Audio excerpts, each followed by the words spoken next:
Next યરના પરિણામ જાહેર થયા બાદ ભારતીય આઈટી સેક્ટરમાં દબાણ આવ્યું છે અને બ્રોકરેજ રિપોર્ટ પણ નેગેટિવ જોવા મળતા દેખાયા છે. શું છે વિગતો જાણીએ અમારા સહયોગી તૃપ્તિ કપૂરિયા પાસેથી. તૃપ્તિ, જણાવો શું છે વિગતો? જેવી રીતે નીરજભાઈએ પહેલાં જ વાત કરી હતી કે આઈટી સેક્ટર એટલે પૂરા આઈટી ઇન્ડેક્સ પર એક્સચેન્જરના પરિણામની એક વીજળી પડી છે અને આજે એ જ આપણને જોવા મળી રહ્યું છે. તેના પરિણામની વિગત પર એક વખત ધ્યાન દોરીએ તો એક્સચેન્જે FY24 માટે આવક ગ્રોથ ગાઈડન્સ જે છે તેમને ઘટાડ્યું છે. તેમને 2 થી 5% ઘટાડીને તેને 1 થી 3% પર કર્યું છે. તે સાથે જ ગ્રાહક તરફથી ખર્ચમાં ઘટાડો જે છે તે યથાવત રહી શકે છે.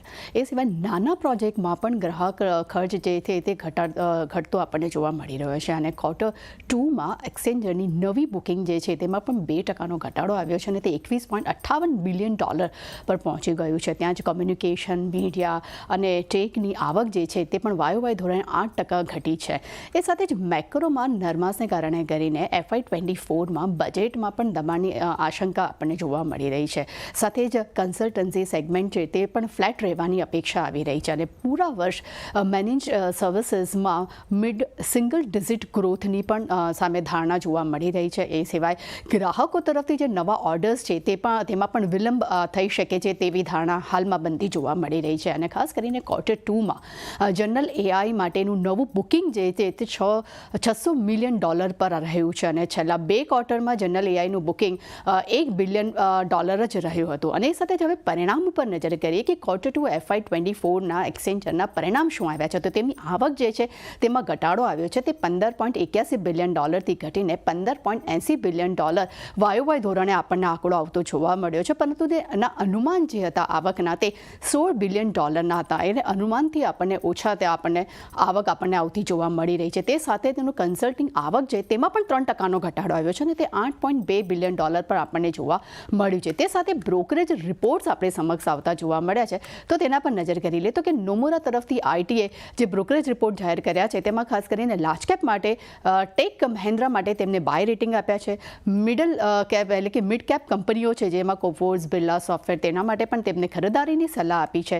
તે સિવાય વિપ્રો, TCS, LTI, માઇન્ડટ્રી જેવી કંપનીઓ છે તેમાં તેમને રિડ્યુસ કોલ આપ્યા છે અને L&T ટેક સર્વિસ, એમ્ફેસિસ જેવી કંપનીઓ છે તેના માટે પણ તેમને રિડ્યુસ રેટિંગ આપ્યા છે અને તેમનું કહેવું છે કે ડિસ્ક્રિશનરી રિવાઇવલ આવવાને કારણે કરીને વધુ સાવધાની આગળ આવનારા સમયમાં જોવા મળી શકે છે.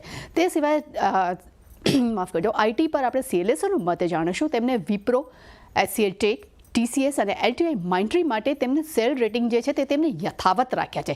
સામે H2માં તેમને કોઈ મોટા સુધારાની પણ તેમને અપેક્ષા નથી રાખી અને બેન્કિંગ અને ટેલિકોમ સેક્ટર્સમાં પણ તેમને નરમાશ જોવા મળી શકે છે તેવા તેમના સંકેતો બની રહ્યા છે અને ભારતીય આઈટી કંપનીઓની કમેન્ટ્રી પણ તેમને નબળી આવે તેવી ધારણાઓ રાખી રહ્યા છે. ત્યાં મોર્ગન સ્ટેનલીએ આઈટી પર પણ પોતાનો મત જાહેર કર્યો છે. તેમના મતે એક્સચેન્જરના ગાઈડન્સ ઘટવાની ચિંતા જે તે વધતી જોવા મળી રહી છે જેને કારણે કરીને ભારતીય આઈટી કંપનીઓના આવક ગ્રોથની ગતિ જે છે તેમાં ચિંતા આપણને જોવા મળી શકે છે. તે સાથે તેમનું એ પણ કહેવું છે કે રિકવરીની જે ઝડપ છે તે પણ હવે ધીમી પડતી જોવા મળી શકે છે અને FY25માં આવક જે છે તે અનુમાન પર એક રિસ્ક પણ જોવા મળી શકે છે. એટલે MS તરફથી એક નેગેટિવ રિપોર્ટ આપણે સમક્ષ આવ્યો છે અને છેલ્લે DMA કેપિટલનો રિપોર્ટ આપણે જોઈએ આઈટી પર તેમને શું આપ્યો છે તો તેમના મતે એક્સચેન્જરના ગાઈડન્સ ઘટવાને કારણે કરીને ભારતીય કંપનીઓ પર તેની એક મોટી અસર જોવા મળી છે. સામે તેમનું એ પણ કહેવું છે કે લાંબા ગાળા અને મોટી ડીલ પર તેની ખાસ ફોકસ રાખવાનું રહેશે અને તેમને બિરલા સોફ્ટ જેવી કંપનીઓ માટે તેમના મતે એક સારો સમય જોવા મળી શકે છે. એટલે કે સ્થાનિક કંપનીઓ માટે તેમને એક સારો સમય લાગે આવનારા સમયમાં જોવા મળી શકે છે અને સાથે